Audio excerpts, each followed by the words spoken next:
En découvrant la Cité de l'Amitié, nous avons été marqués par une succession de fausses impressions qui nous ont amenés à surnommer cette cité la Cité du leurre.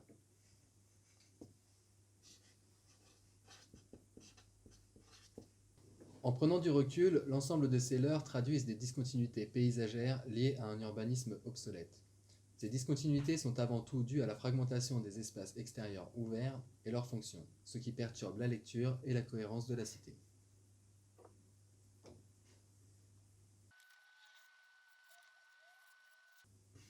Autre problème majeur présent dans l'ensemble bâti composé des bâtiments hauts et des maisonnettes, un réseau de venelles pavées.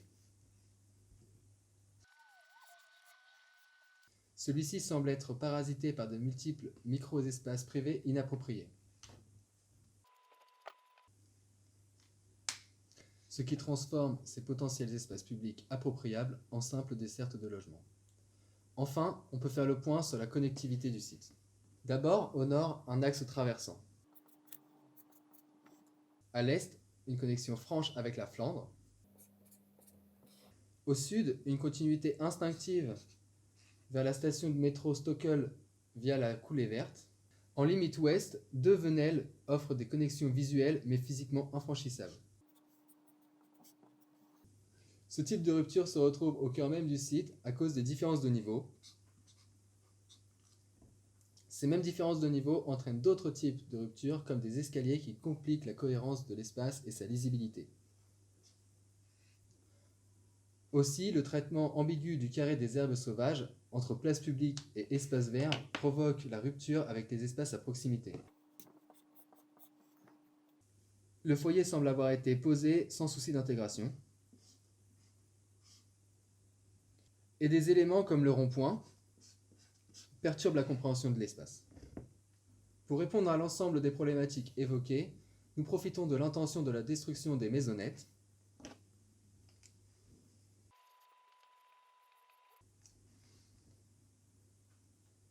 La destruction de ces maisonnettes permettra de restructurer l'espace public de manière à le rendre plus cohérent et lisible dans son ensemble. Toutefois, nous décidons d'aller plus loin en engageant la mise au ciel ouvert des parkings situés sous les éléments bâtis détruits, c'est-à-dire les maisonnettes plus les venelles, ce qui correspond à l'ensemble de l'espace assuré.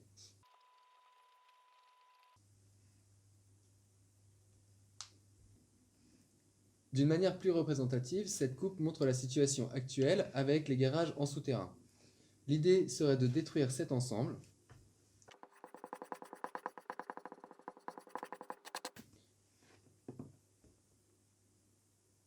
De cette façon, les garages présents en dessous des bâtiments hauts peuvent être reconvertis en logements.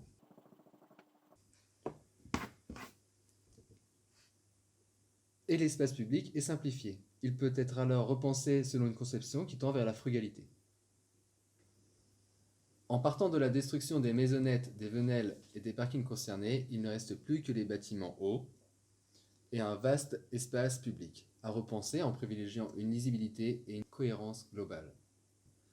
Malgré ces deux enjeux, il est important de considérer le contexte intérieur et extérieur lors de la conception des nouveaux abords de la Cité de l'Amitié. Par exemple, on pourrait distinguer un espace récréatif à l'est,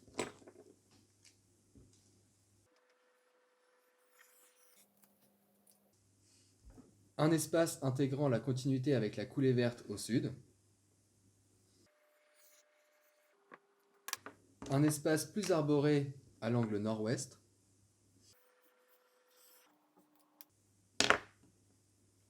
et enfin un espace central plus minéral au centre de l'espace bâti, tout en s'assurant d'une transition cohérente d'un espace à l'autre.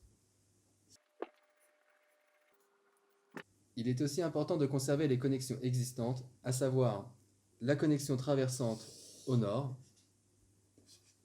la liaison franche avec la région flamande à l'est, et la continuité vers le métro au sud.